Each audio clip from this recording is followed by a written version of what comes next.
El gato en las cartas privadas neoasirias y neobabilónicas, vida doméstica, economía animal y afectividad familiar en el primer milenio antes de Cristo. La historia de los animales en la antigüedad ha privilegiado tradicionalmente las fuentes monumentales y religiosas, los relieves palaciegos, las inscripciones reales, los textos rituales, las colecciones lexicales. Esta predilección introduce una distorsión sistemática que tiende a presentar a los animales casi exclusivamente en su dimensión simbólica o política, oscureciendo la dimensión cotidiana y doméstica que debía constituir la realidad más inmediata para la mayoría de las personas que vivían en las ciudades de Mesopotamia del primer milenio antes de Cristo. El corpus epistolar neoasirio y neobabilónico ofrece una perspectiva radicalmente distinta. Las cartas privadas son documentos nacidos de la necesidad práctica de la comunicación cotidiana, escritos con rapidez y estilo directo. En ellas los animales aparecen no como símbolos sino como presencias concretas. Animales que molestan, que se buscan, que nacen, que cuestan. El gato emerge en este corpus con una fisonomía completamente distinta de la que las colecciones sapienciales sumerias le habían atribuido. Ya no es la figura emblemática de la astucia silenciosa, sino un habitante de las casas, con todo el conjunto de problemas, cuidados y afectos que esto comporta. Las cartas relevantes se encuentran dispersas en los archivos estatales de Asiria.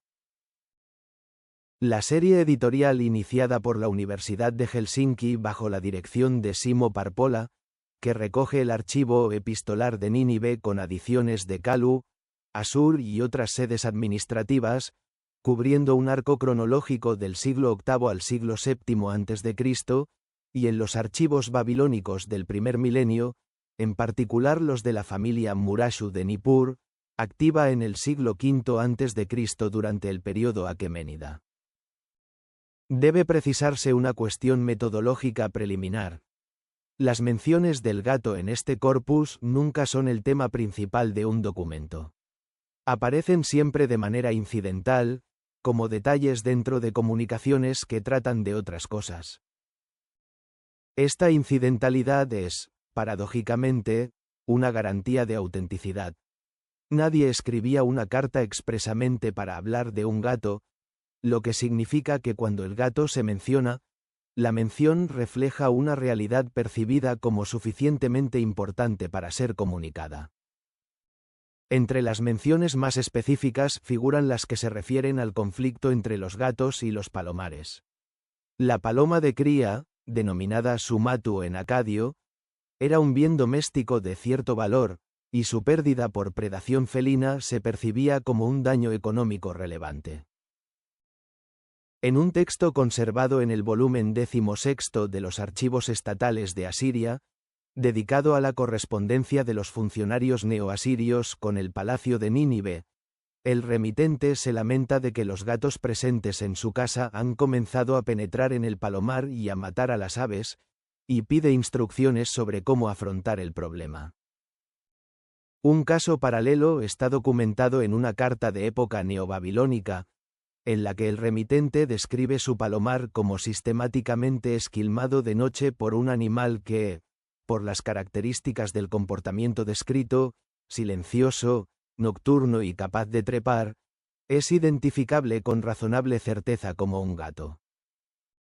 El autor expresa frustración no tanto por la pérdida en sí como por la incapacidad de prevenir el problema. Ha intentado cerrar el palomar de diversas formas, pero el animal sigue encontrando acceso. Estos documentos atestiguan indirectamente la presencia del gato como animal semidoméstico en las casas mesopotámicas, un animal que vive en la órbita de la casa, que goza de cierta libertad de movimiento, pero que no está aún completamente integrado en una jerarquía doméstica que controle sus comportamientos depredadores. Un segundo tipo de mención se refiere a las solicitudes de conseguir ejemplares específicos, que revelan la existencia de redes de intercambio informal y de preferencias individuales. En una carta de los archivos de Nippur, probablemente datable en el período aqueménida, un remitente pide que le consigan un gato Shadamkuti, literalmente de buena calidad o de buena naturaleza, expresión técnica normalmente aplicada a mercancías comerciales sin defectos. El uso de esta fórmula para describir un gato revela que los animales eran objeto de evaluación cualitativa y que el léxico disponible para describir dicha evaluación se tomaba prestado del lenguaje comercial. Otras cartas contienen solicitudes más específicas. Una carta neoasiria procedente de la documentación privada de Nínive menciona la solicitud de un gato capaz de capturar animales infestantes de almacén, especificación funcional que implica que quien hace la solicitud sabe que no todos los gatos son igualmente capaces de cazar en un entorno determinado. Existe también al menos un caso en que la motivación parece afectiva más que utilitaria. En una carta privada de ámbito neobabilónico, un individuo pide a su corresponsal que le traiga un gato pesu, es decir, blanco, especificando que lo quiere pequeño y joven. Un gato blanco, pequeño y joven no es la elección de quien quiere un cazador eficiente. Es la elección de quien quiere un animal agradable cerca. No estamos todavía ante el animal de compañía en el sentido pleno del término, pero ya es algo más que la gestión puramente utilitaria de un depredador comensal. Un tercer tipo de mención se refiere a los nacimientos de gatitos en las casas. En un caso documentado en los archivos de Asur, el remitente informa al destinatario de que la gata que le había confiado en custodia ha parido, describiendo el número de las crías y el lugar elegido por la madre para el parto. El tono es práctico e informativo, pero el hecho mismo de que la noticia del parto se comunique implica que el destinatario tenía un interés en la gata y en sus crías, y que dicho interés se consideraba digno de ser actualizado por carta. Una carta de procedencia nipurita datable en el tardío período neobabilónico o aqueménida menciona que algunos gatitos nacidos en casa han sido distribuidos entre los vecinos, circulación informal que sugiere la existencia de redes de intercambio animal dentro de las ciudades, en las que los gatos se movían entre viviendas contiguas con la misma indiferencia con que lo hacen los gatos urbanos modernos. En los archivos de la familia Murashu de Nippur, que cubren el período comprendido entre el año 455 y el 403 a.C. aproximadamente, los gatos no aparecen nunca como objeto principal de una transacción comercial. No existen recibos por la venta de gatos ni contratos para su arrendamiento, como sí los hay para bueyes, asnos y ovejas. Sin embargo, aparecen de manera incidental en algunas anotaciones sobre la gestión de almacenes. En un caso, una nota de salida de bienes contiene la anotación de que una cierta cantidad de pescado seco se ha perdido por la acción de los gatos, una fórmula expresada en acadio como inalibi surrupi, que aparece también en textos de rendición de cuentas neoasirios para indicar pérdidas de víveres atribuibles a la predación felina. Esta atestación contable es significativa. Los gatos son lo suficientemente presentes y activos en la vida de las propiedades como para merecer una partida específica en los registros de pérdidas. Su impacto económico, positivo como cazadores de roedores pero también negativo como consumidores de pescado y otros alimentos, es reconocido y documentado. Un análisis filológicamente fundado no puede prescindir del léxico utilizado para designar al gato. En acadio neoasirio y neobabilónico el término más común es surrupu, con variantes ortográficas surrupa y surrupitu para la forma femenina.